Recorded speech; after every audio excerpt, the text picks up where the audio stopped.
संसार को धोखा देने के लिए झूठ कितना भी शक्तिशाली क्यों न हो, वह आखिरकार सत्य के सामने गिर जाएगा।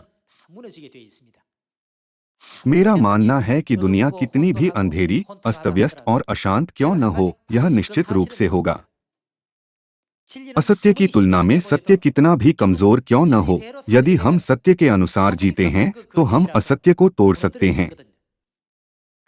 स्वर्गीय पिता ने अक्सर इस कहावत का हवाला दिया, ऐसे लोग हैं जो सत्य का पालन करते हैं और एक दिन आता है जब धार्मिकता पूरी होती है।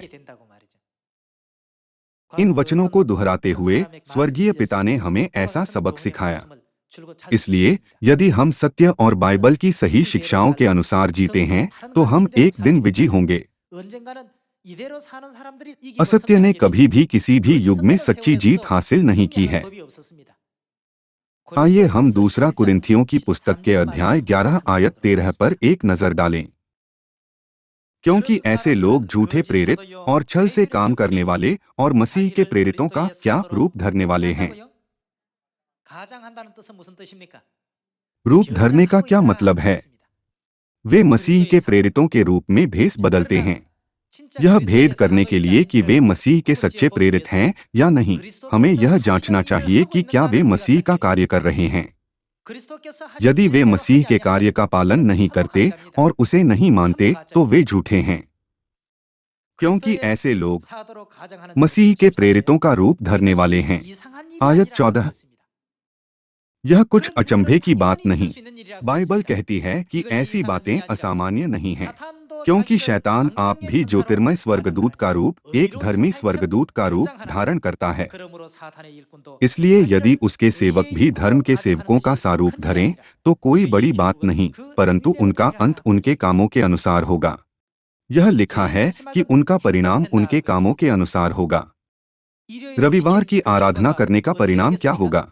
क्या वे आशीषें प्राप्त कर सकते हैं? क्या वे क्रिसमस मनाकर बचाए जा सकते हैं, जो बाइबल में है भी नहीं? उन लोगों का परिणाम क्या होगा जो सिखाते हैं या सीखते हैं कि फसह को मनाने की कोई आवश्यकता नहीं है, जो स्पष्ट रूप से बाइबल में दर्ज है? उनका क्या होगा? गिनती 9 में लिखा है कि वे परमेश्वर के लोगों में से नष्ट किए जाएंगे। फिर जो लोग उन लोगों से अलग हो गए हैं, वे उद्धार की आशा और अनंत स्वर्ग के राज्य को कैसे प्राप्त कर सकते हैं, जिसकी मानव जाति अपने विश्वास के साथ आशा करती है? जब हम बाइबल की सही शिक्षाओं को देखते हैं तो हम आसानी से समझ सकते हैं कि वे धार्मिकता के दास हैं या शैतान के दास, साथ ही साथ वे सच्चे नबी हैं या झूठे नबी।